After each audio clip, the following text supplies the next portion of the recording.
Ethan Cole lived a quiet life on Silas 9, a small human colony far from Earth. He was a technician who liked fixing things. He didn't care much for politics or war. He just wanted peace and a simple life. But peace was not always easy in the galaxy. Months ago, Earth had won a war against an alien empire called the Zyri Dominion. The war was short but hard. As part of the peace agreement, the Zyri had to send civilians to human colonies as servants.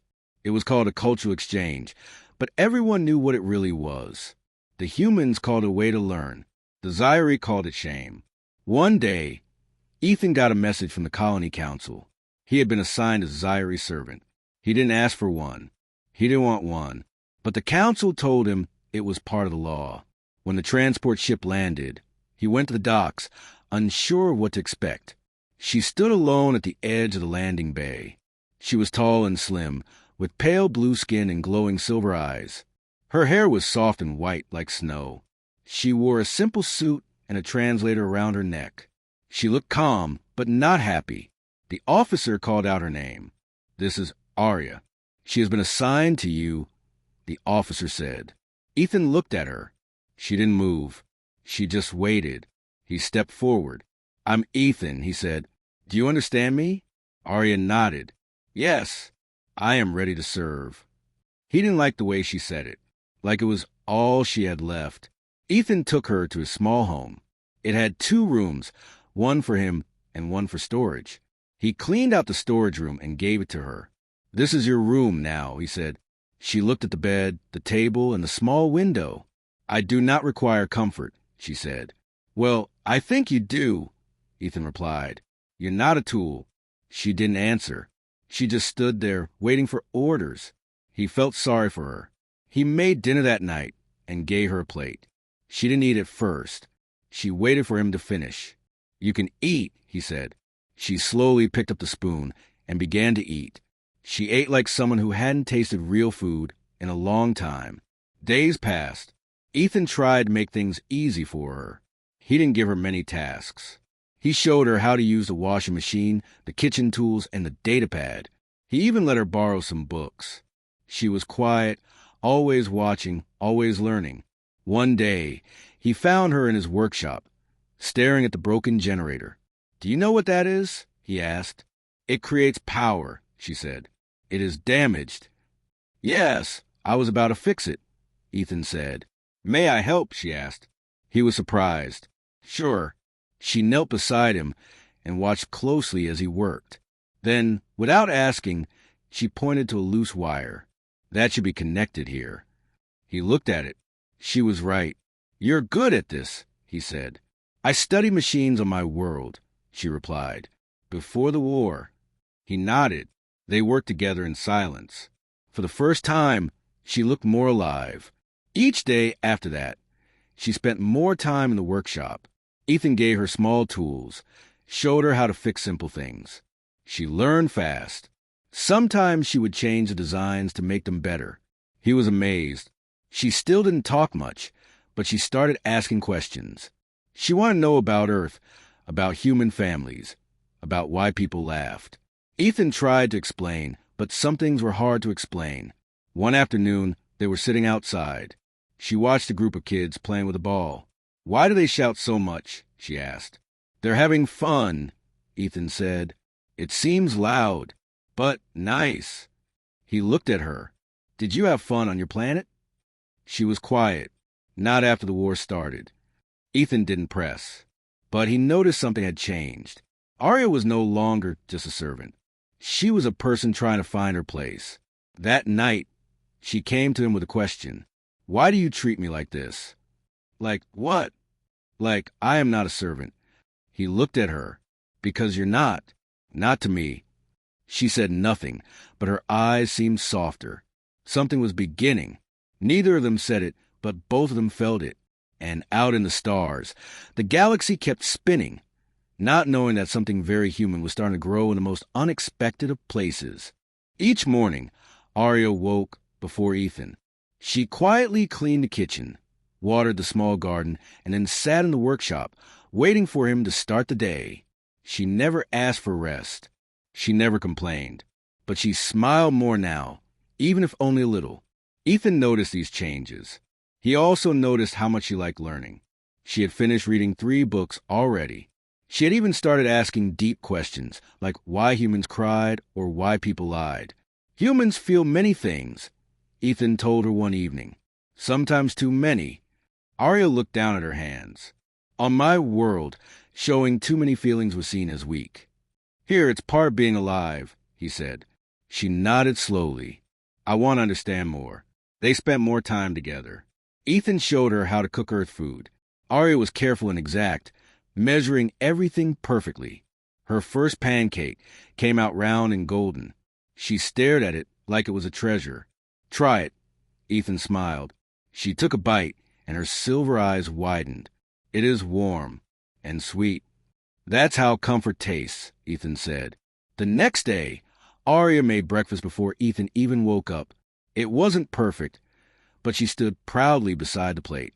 You're getting the hang of it, Ethan said. I wanted to thank you, she replied, for not treating me like a thing.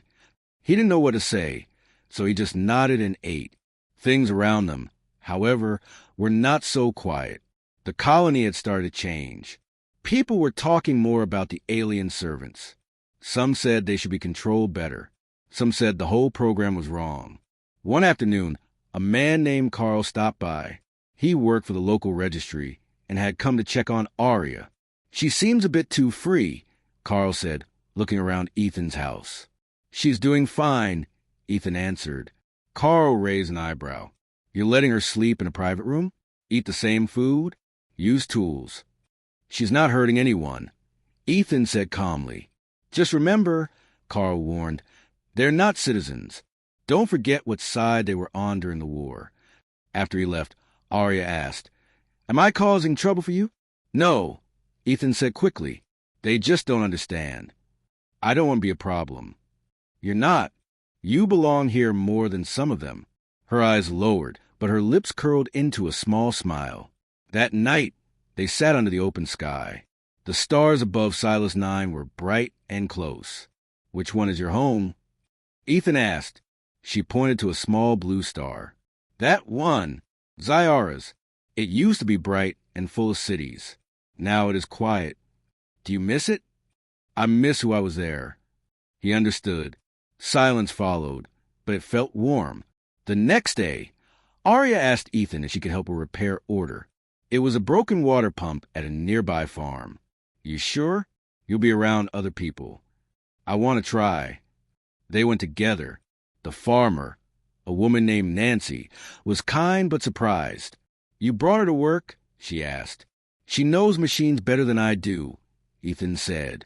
Arya fixed the pump in less than 10 minutes. Nancy clapped her hands. Well, maybe you should be teaching us.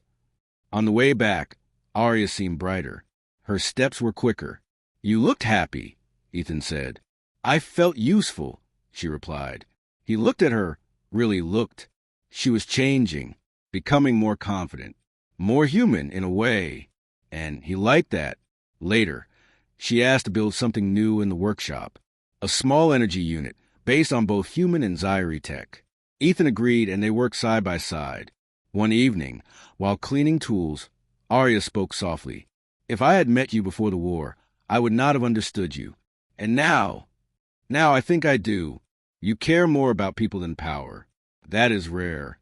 Ethan didn't know how to respond. He just nodded. The next week, they got a message. A new officer was coming to inspect homes with Zyri servants. Ethan felt uneasy. Arya stood by the window. Will they take me away? Not if I can help it. She looked at him. Why would you risk trouble for me? Because I trust you. Because I don't see you as a servant. Because I like having you here. Her eyes softened again. She whispered, Then I will stay as long as I can. Outside, clouds rolled in. A storm was coming.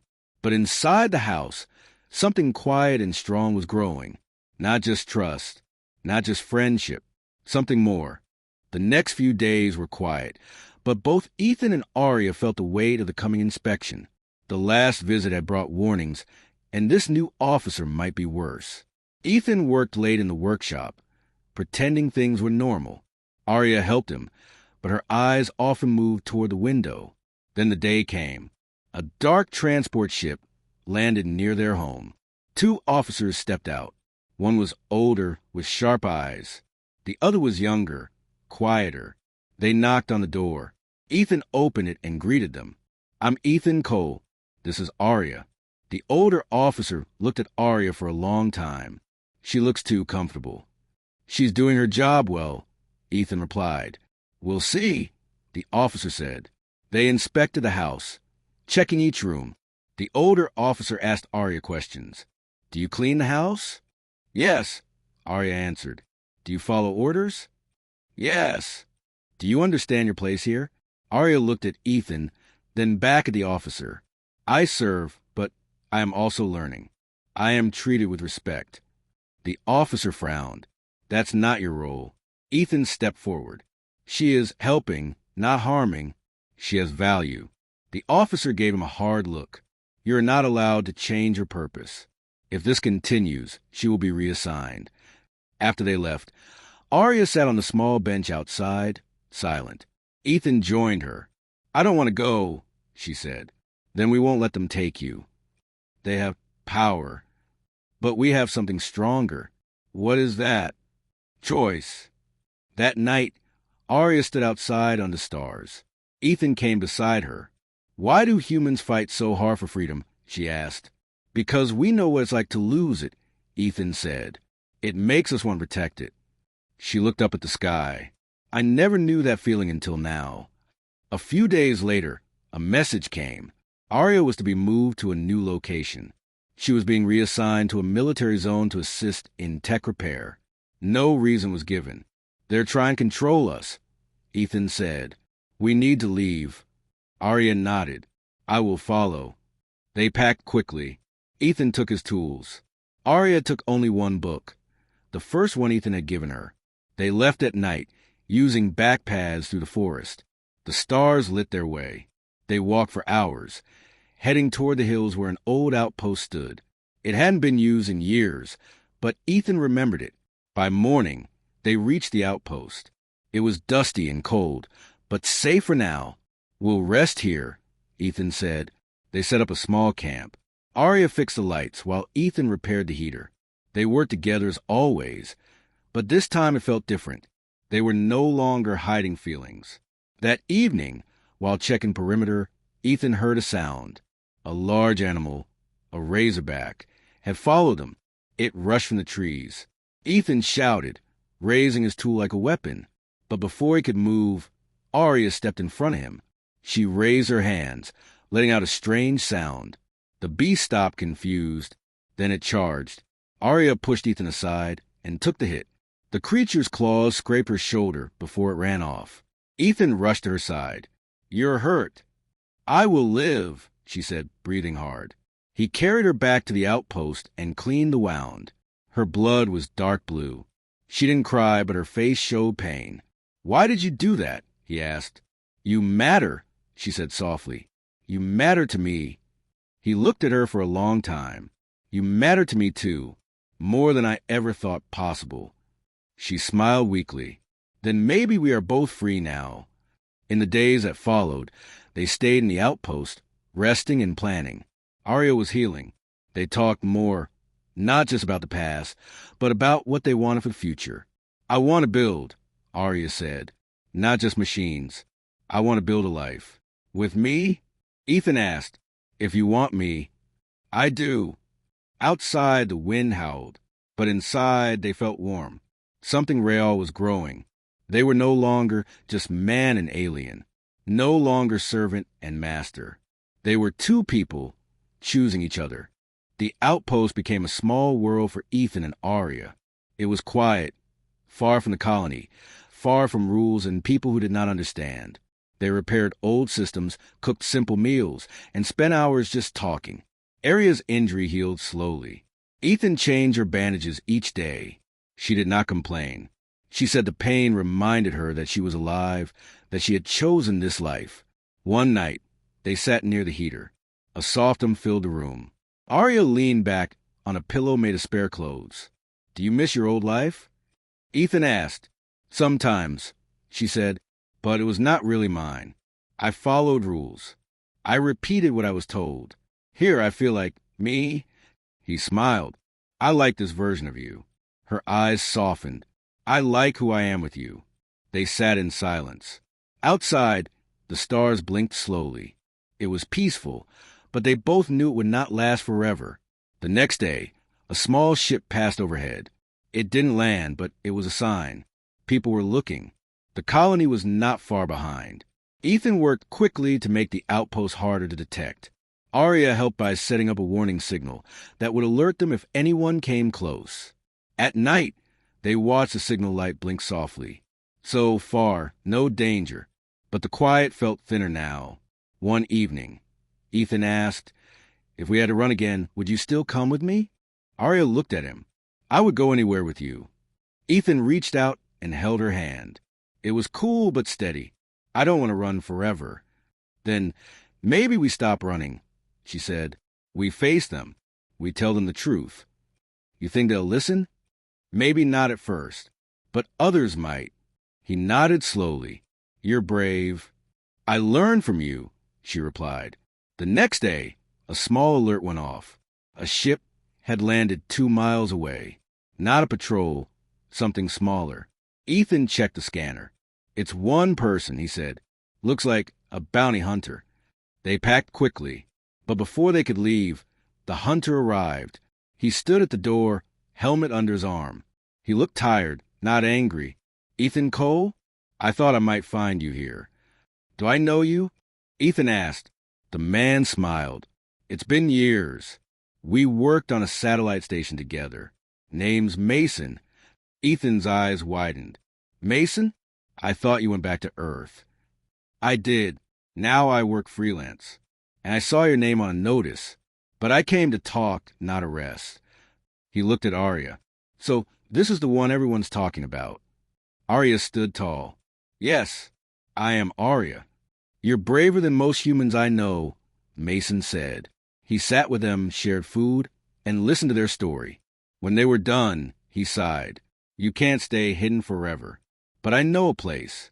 A small planet out near the edge. No rules, no watchers. You'd be safe." "We talked about that," Ethan said. "But running isn't what we want." Arya nodded. "We want to live without fear and help others see we are not enemies." Mason looked at them carefully. "Then you'll need help and a strong message." He stood up. "If you're serious, I can get you back to Silas 9. I know people there. You'll get a hearing, maybe even a voice." Ethan and Arya looked at each other. "It's a risk," Ethan said. "It's worth it," Arya replied. Mason nodded. "Then I'll send the signal. We leave in 2 days." The next 2 days were full of preparation. Arya wrote a message in her own language and in English. It told her story. Ethan helped her record it. She spoke with honesty and calm. Her voice was soft but strong. They uploaded the message to a data chip. Mason promised to send it to several colonies once they landed. Before they left, Arya stood one last time under the stars. "I came to this world as a servant," she said, "but now I walk as myself." Ethan stepped beside her, and never alone. They boarded the small ship. The engines hummed to life. As the ship rose, the outpost shrank below them, the place that had kept them safe, the place where something new had begun. They didn't know what would happen next, but they knew one thing for sure. They were ready to face it, together.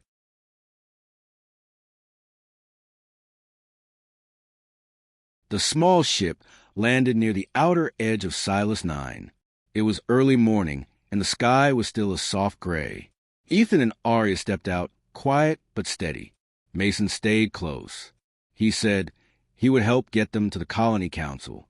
They took an old service road through the forest, away from patrol paths. Arya wore a long coat with a hood. It helped her blend in, but her glowing eyes still stood out. Ethan held her hand as they walked. When they reached the town center, it was busy. People moved around quickly.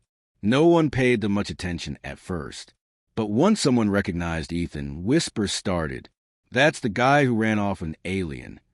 "Is that her?" "The servant girl. They said she fought a patrol." Mason led them through the crowd to a council building. At the entrance, 2 guards stopped them. "We have an appointment," Mason said. "Check the registry." After a long pause, the guard stepped aside. They walked into a large hall with high windows. 5 council members sat at a long table. Their faces were serious. One of them, a woman named Clara, spoke. "Ethan Cole, you left without permission. You took a Zyri servant. Do you understand the seriousness of this?" "Yes," Ethan said, "but I didn't take her. She chose to come with me." Another council member frowned. "That's not how the program works." Before Ethan could reply, Arya stepped forward. "May I speak?" she asked. There was a short silence. Then Clara nodded. "Go ahead." Arya looked around the room. She spoke slowly and clearly. "I came to this colony as a servant. I was told to obey, to stay silent. But Ethan treated me with kindness. He gave me books, tools, freedom to think." She paused, looking each member in the eye. "I am not a tool. I am not a threat. I am a person. I help fix machines. I help make things better. But when others wanted to move me like cargo, we left. Not to cause trouble, but to live in peace." One of the older members leaned forward. "You speak well, but some would say your bond with this man is unnatural." Arya did not look away. "What is unnatural about respect? What is strange about care? If I were human, would this be a question?" The hall went quiet. Ethan added, "We're not asking to break rules. We're asking you to change them." Clara looked down at her notes. "You both have caused a stir. Your message has already spread. People are talking. Other colonies are watching." Mason stepped in. "They're not alone. Other humans are also questioning the servant program." A younger council member said, "There's risk in letting this go on, but also a chance for something better." Clara sighed. "We'll take this to the High Council. Until then, you will stay on colony grounds. Monitored, but not locked." Ethan nodded. "That's fair." They were given a small room in the council building. It was plain, but warm. Arya sat by the window, looking at the people outside. "Do you think they'll listen?" she asked. "Some will. Others might not. But as a start," Ethan said. The next day, a local news crew asked to speak with them. Arya agreed. She told her story again on camera. This time, her voice reached other planets. Messages started coming in. Some were angry, but many were full of support. People from Earth, from other colonies, even some Zyri sent words of hope. Later that evening, Arya received a message from her home planet. It was from her cousin. He had seen the broadcast. "You are brave," he wrote. "You speak for more than yourself." She showed the message to Ethan. Her eyes were wet. "You okay?" he asked. "Yes," she said, smiling. "I never thought I would matter again." A week passed. Then, too, the High Council sent a reply. They wanted to meet Arya and Ethan in person. They would be flown to Earth next. As they packed, Arya looked at Ethan. "This all feels so big. I was once just a name on a list. Now I carry hope."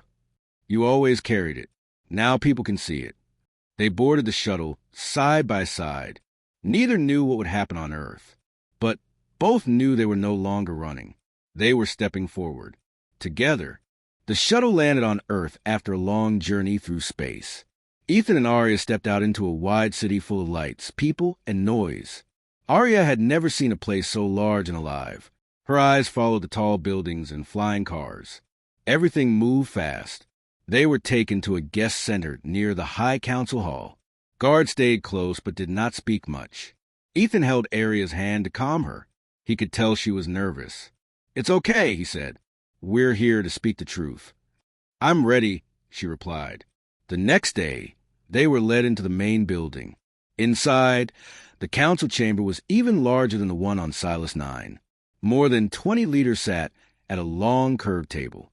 Behind them stood a large screen showing different colony zones. A voice spoke through a speaker. "Ethan Cole and Arya of Zyara's, please step forward." They stood in front of the council. Lights from cameras blinked quietly. The hearing was being recorded and sent to other colonies. One of the leaders, a man named Donovan, began.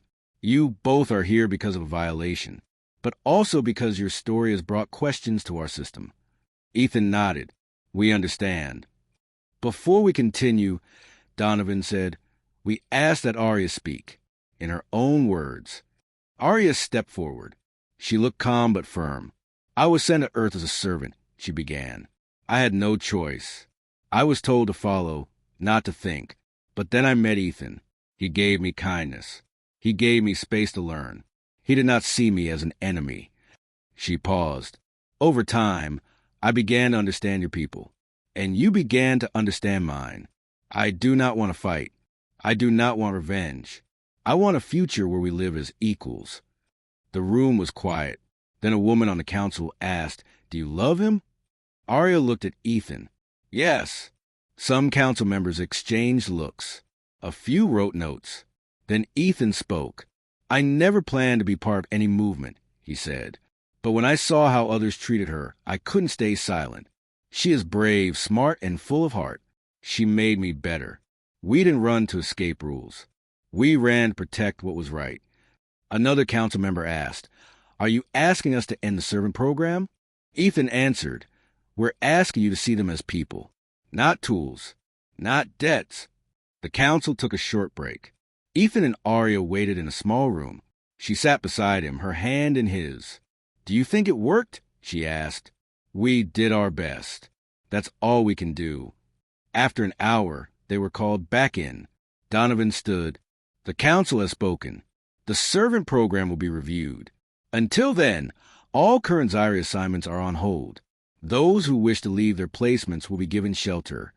Arya closed her eyes and let out a quiet breath. And you, Donovan added, are no longer fugitives. You are free citizens. Ethan smiled. Thank you. Later, outside the building, reporters asked questions. Arya answered a few, but she was tired. Ethan guided her through the crowd. They returned to the guest center. That night, Arya sat by the window and looked at the stars. So many of us came here without hope, she said. Now maybe they can dream again. Because of you, Ethan said. Because of us, she replied.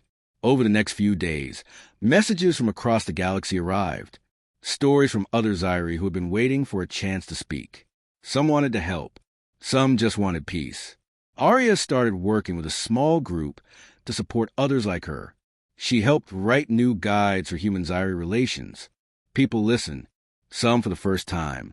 One evening, while walking in a quiet park, Ethan stopped under a tree. The sun was low. The light was soft. He turned to Arya.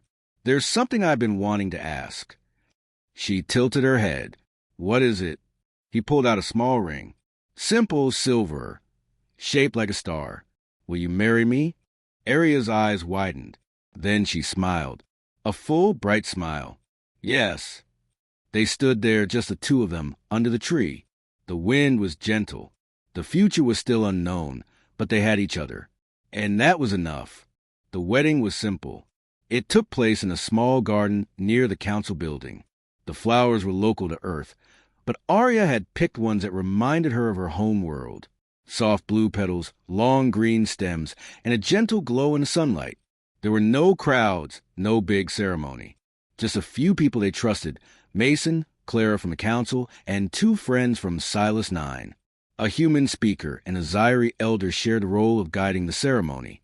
For the first time, humans and Zyri stood together not as enemies or servants, but as family. Ethan wore a plain dark suit. Arya wore a long dress made by both human and Zyri hands. It was white with silver threads that shimmered like stars. She looked peaceful, strong, and proud. As they stood before each other, Ethan held her hands and smiled.